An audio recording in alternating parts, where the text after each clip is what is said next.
سب سے جو چیز واضح ہوتی ہے وہ ہے آپ کو چہرے سے نظر آتی ہے، کیونکہ یہ ساری جو ریجیڈیٹی ہے سارے جسم میں نہیں، مسل تو چہرے میں بھی ہیں، وہ چہرے کے ایکسپریشن کے مسلس ہیں ہمارے، جو ہمارے ایکسپریشن ہوتا ہے، اگر ہم خوش ہیں تو مسلس اس طرح کے اسمائل آئے آپ کو گی، کوئی چہرے پہ خوشی کا ایکسپریشن. اظہار کرتے ہیں، اسمائل آ جائے گی، اگر اداس ہیں تو وہ اداسی کا اظہار ہو جائے گا چہرہ.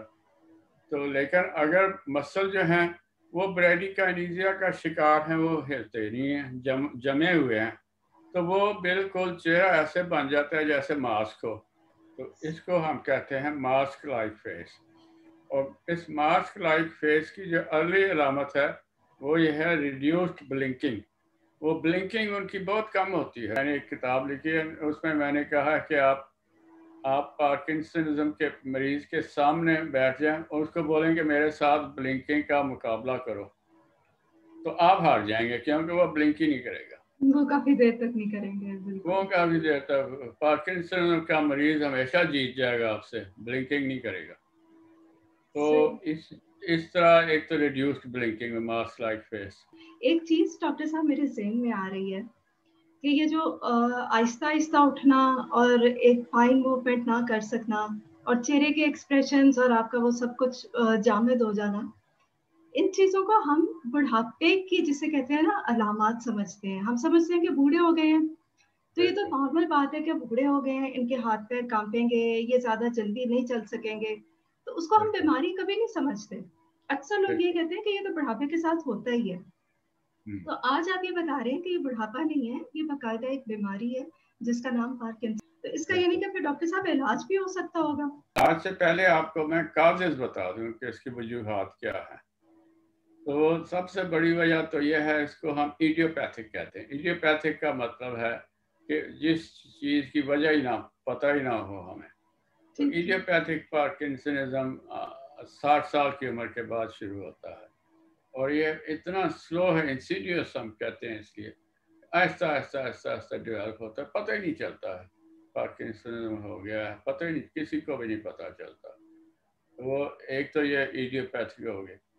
دوسرے ایک اور ٹاکسن جو ہیں، یعنی پیسٹیسائڈز اور انسیکٹیسائڈز، ان کے ساتھ بھی پارکنسنزم ہوتا ہے. یہ بڑی امپورٹنٹ کاز ہے. تو یہ پاکستان میں پیسٹیسائڈز اور انسیکٹیسائڈز کا بہت رواج ہے، اسپرے کرنے کا. تو آپ جب فروٹ وغیرہ لاتے ہیں تو اس کو اچھی طرح سے دھوئیں.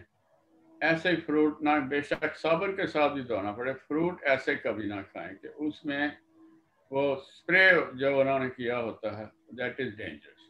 اور تیسری جو سب سے مشہور، سب سے امپورٹنٹ جو کاز ہے وہ یہ ہے ڈرگز. کئی دفعہ ہم ڈرگز یوز کرتے ہیں. اسکیزوفرینیا ایک بیماری ہے جس میں بہت ایکسائٹمنٹ کو نارملائز کرنے کے لیے ہم دوائیاں دیتے ہیں، ان کو فینوتھازینز کہتے ہیں. ان دوائیوں کے ساتھ پارکنسنزم بھی ہو جاتا ہے. ایک دو دوائیاں ہیں جو کہ ان میں سے سب سے زیادہ امپورٹنٹ ہے میکسولان، جو نازیہ وغیرہ کے لیے استعمال ہوتی ہے. اس کے ساتھ بھی پارکنسنزم کی طرح کی کیفیت ہو جاتی ہے. اور اس کے علاوہ ایک بڑی امپورٹنٹ کاز جو ہے اس کو ہم ٹرامیٹک کہتے ہیں، ریپیٹڈ ہیڈ ٹراما، سر پر بار بار چوٹیں لگیں. تو وہ جو ہے وہ باکسرز میں ہوتا ہے. جب محمد علی سیف گیمز میں آئے تھے تو میں اتفاقاً ان کے نزدیک ہی بیٹھا ہوا تھا، تو بعد میں ہم ملے تو دین آئی ریئلائز کہ وہ بالکل ہی ان کو ٹرامیٹک پارکنسنزم اس زمانے میں پتہ بھی چل چکا تھا. تو وہ دوائیاں کھا رہے تھے لیکن وہ اس کا اثر نظر آ رہا تھا پارکنسنزم کا. جی بالکل ڈاکٹر صاحب، یہ بہت ایک عظیم انسان تھے. ان کی جتنی بھی ان کی کہانی ہم نے پڑھی ہے، لیکن انفارچونیٹلی اس بیماری کا وہ بھی شکار ہوئے. لیکن اب جس طرح آپ نے کہا کہ ٹراما تو ہیڈ انجری، تو ان کے کیس میں کیونکہ وہ اتنے بڑے باکسر تھے، میرا خیال ہے وہ ان کے لیے وجہ بنی ہوگی. میں نے نوٹ یہ کیا تھا کہ جب وہ فائٹ کرتے تھے تو وہ عام باکسر تو ہوتے ہیں نا، سامنے یہ رکھتے ہیں اپنے گارڈ کو اور بچانے کے لیے، اور اس طرح بچانے کے لیے اپنے سر کی چوٹ بچانے کے لیے. تو وہ ایسے ہی کھڑے ہو جاتے تھے، ایسے سر کو ایسے ایسے ہلا کر. تو his attitude was dancing like a butterfly. تو وہ انفارچونیٹلی اس کا اثر یہ ہوا کہ کبھی کبھی سر پر چوٹ بھی آ جاتی ہے. یہ ڈاکٹر صاحب یعنی کہ آپ نے اس کے کازز بتا دیے یہ، اور ان میں جو ہمارے کرنے کا کام ہے وہ صرف یہ کہ اپنے سر کو ہم چوٹ سے بچا لیں اور یہ جو پیسٹی سائڈس ہیں ان سے بچت کرنی چاہیے. تو ڈاکٹر صاحب اور کوئی میڈیکل ٹریٹمنٹ اس کے لیے ہے کوئی، مطلب اگر کسی کو ہو جاتا ہے تو آپ لوگ کیا اس کا علاج کس طرح سے کرتے ہیں ڈاکٹرز؟ یہ پارکنسنزم کی وجہ یہ ہوتی ہے کہ دماغ کے ایک حصے میں ڈوپامین کی کمی ہو جاتی ہے. ڈوپامین جو ہے وہ ایک کیمیکل ہے جس کا کام ہی یہ ہے کہ آپ کی موومنٹ کرنا. تو اس ڈوپامین کی جب کمی کو ہم پورا کرنے کے لیے ڈوپامین دے بھی سکتے ہیں، اور اس کے جو ڈوپامین سے پہلے ہم ایک اور چیز دو چیزیں اور ٹرائی کرتے ہیں جس کو ہم ڈوپامینرجک دوائیاں کہتے ہیں، ڈوپامین پیدا کرتی ہیں. تو یہ سب دوائیاں ہیں. اور اس کے علاوہ الیکٹریکل برین سٹیمولیشن ہے، وہ الیکٹروڈ امپلانٹ کر دیتے ہیں برین کے ایک حصے میں، اس کو سٹیمولیٹ کرتا ہے. تو اور اسٹیم سیلز جو ہیں ان کے ساتھ بھی کافی ایکسپیریمنٹیشن ہوئی بھی ہے کہ دماغ کے ایک حصے کو سبسٹانشل نائگرا کو ہم ادھر وہ لگاتے ہیں انجیکشن، تو وہ ڈوپامین پیدا کرنا شروع کر دیں. یعنی کہ باہر سے آپ کو وہ نہیں دینا پڑتا کیمیکل، وہ آپ کے اندر پروڈیوس ہو جاتا ہے. یہ زیادہ بہتر ہے. اخیر میں جب اور کچھ بھی نہیں ممکن ہوتا ہے تو ہم ایسی دوائیاں بھی دیتے ہیں جو ڈرپ کے ساتھ لگتی ہیں، جو کہ نازیا وامٹنگ کرنے کے لیے ہوتی ہے، لیکن وہ ان دوائیوں سے پارکنسنزم کو بھی فائدہ ہوتا ہے. یعنی آپ ایسے صحیح آدمی کو دیں گے تو اس کو وامٹنگ شروع ہو جائے گی، لیکن اس کے ساتھ پارکنسنزم کو بھی فائدہ ہوتا ہے. پارکنسنزم میں ایک اور چیز بھی ہو جاتی ہے، وہ ڈپریشن ہو جاتی ہے.